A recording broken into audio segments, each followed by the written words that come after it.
saya Muhammad Ilham Rizky. Kami dari kelompok 4 ingin mempresentasikan hasil kerja dari kelompok kami yang berjudul Implementasi penggunaan e-commerce pada mahasiswa UIN Raden Fatah Palembang. Selamat menyaksikan.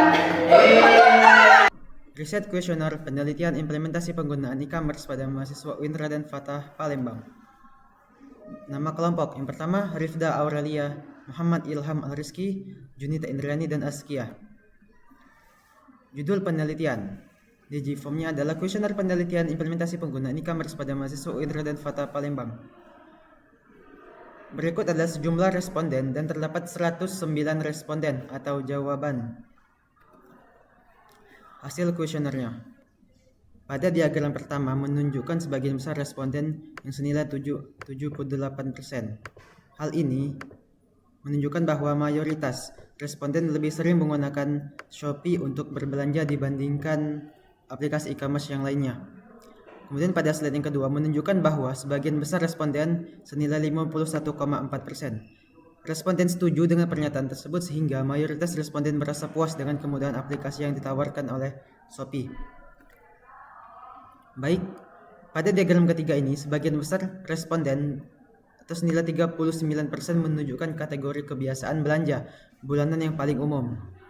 Kemudian pada diagram keempat menunjukkan bahwa sebagian besar responden atau 56,9% responden lebih dari setengahnya menyatakan bahwa informasi produk di e-commerce sangatlah mudah ditemukan dan dipahami. Pada diagram kelima menunjukkan bahwa sebagian besar responden atau senilai 58,7% mayoritas responden lebih memilih berbelanja di e-commerce, tetapi hanya dalam situasi tertentu saja. Selanjutnya, hipotesis. Kriteria penilaian berpengaruh pada signifikan 0,01 kurang dari 0,05. Hijau artinya valid, tidak berpengaruh signifikan. 0,05 kurang 0,10. Merah berarti artinya tidak valid. P-values.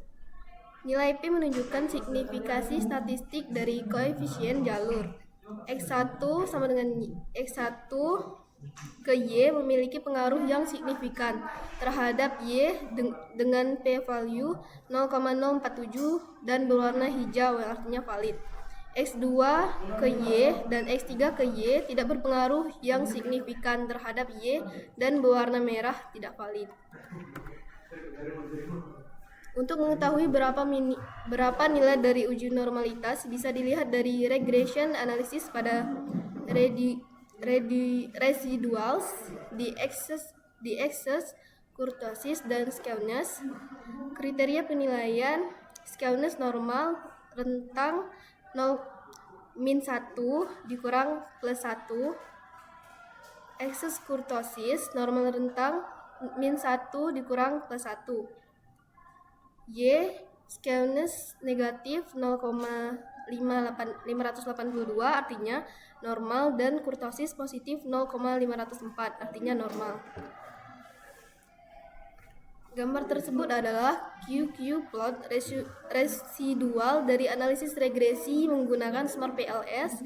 Titik-titik merah menunjukkan kuantil residual yang dibandingkan dengan distribusi normal teoretis garis diagonal. Titik di bagian tengah mengikuti garis menunjukkan normalitas pada bagian tersebut, tetapi penyimpanan terjadi di ekor kiri dan kanan yang menunjukkan adanya skewness atau outliers.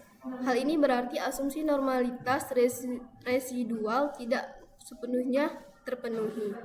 Selanjutnya, mencari uji T di Smart PLS. Rumusan hipotesis. H1 pengaruh X1 terhadap Y. H2 pengaruh Y2 terhadap Y. H3 pengaruh X3 terhadap Y.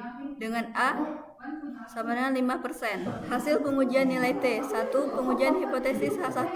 Diketahui nilai p-values pada X1 adalah 0,047 karena pengaruh X1 terhadap Y sebesar 0,047 lebih besar 0,05.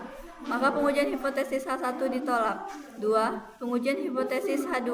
Diketahui nilai p-values pada X2 adalah 0,574 karena pengaruh X2 terhadap Y sebesar 0,574 lebih besar 0,05, maka pengujian hipotesis H2 ditolak. 3. Pengujian hipotesis H3 diketahui nilai p-values pada X3 adalah 0,877 karena pengaruh X3 terhadap Y sebesar 0,877 lebih kecil 0,05, maka pengujian hipotesis H3 diterima. Dari hasil analisis pengujian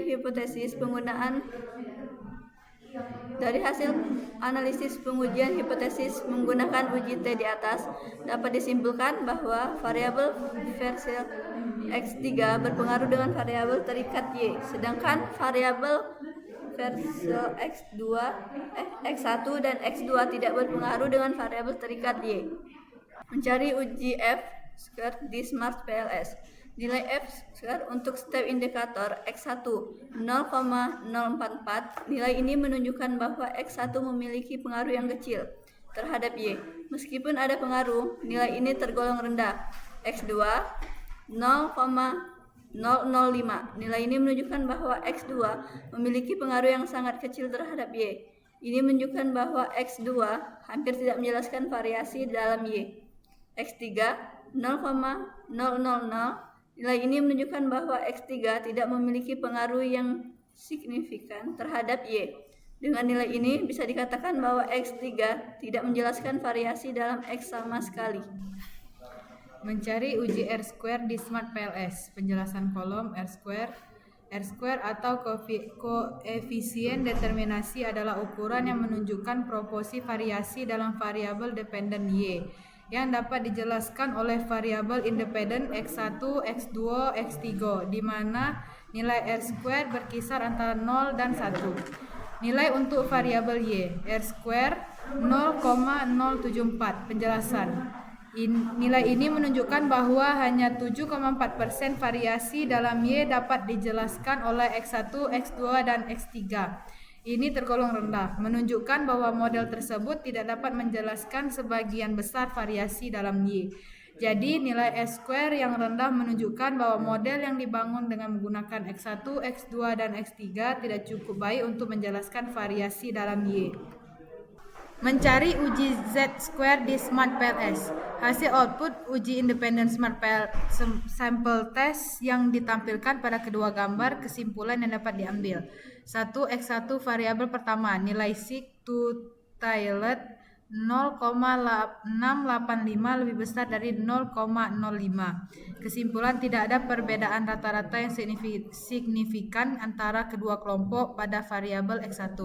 X2 variabel kedua, nilai sig-to-tailed 0,272 lebih besar dari 0,05. Kesimpulan, tidak ada perbedaan rata-rata yang signifikan antara kedua kelompok pada variabel X2. X3 variabel ketiga, nilai sig-to-tailed 0,111 lebih besar dari 0,05. Kesimpulan, tidak ada perbedaan rata-rata yang signifikan antara kedua kelompok pada variabel X3. Kesimpulan penelitian implementasi penggunaan e-commerce pada mahasiswa UIN Raden Fatah Palembang. 78% mayoritas responden lebih sering menggunakan Shopee untuk berbelanja. 51,4% mayoritas responden merasa puas dengan kemudahan aplikasi. 39% menunjukkan kategori terbesar, menunjukkan kebiasaan belanja bulanan paling umum. 56,9% mayoritas responden menyatakan bahwa informasi pada produk di e-commerce sangat mudah untuk ditemukan dan dipahami. Pada hipotesis, hanya X1 yang memiliki pengaruh signifikan terhadap Y, sementara X2 dan X3 tidak signifikan.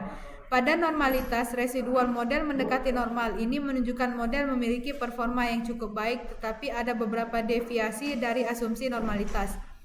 Dari uji nilai T bahwa variabel X3 berpengaruh dengan variabel Y, sedangkan variabel X1 dan X2 tidak berpengaruh dengan variabel terikat Y. Secara keseluruhan, semua indikator X1, X2, dan X3 pada F-square memiliki pengaruh yang sangat kecil atau tidak signifikan terhadap Y. Hanya X1 yang menunjukkan pengaruh tetapi dengan nilai yang rendah, sehingga berdampak terbatas dalam menjelaskan variasi Y.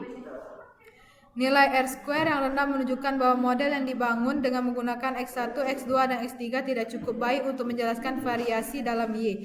Kemudian pada nilai Z tidak ada perbedaan signifikan rata-rata antar kelompok pada variabel X1, X2 maupun X3.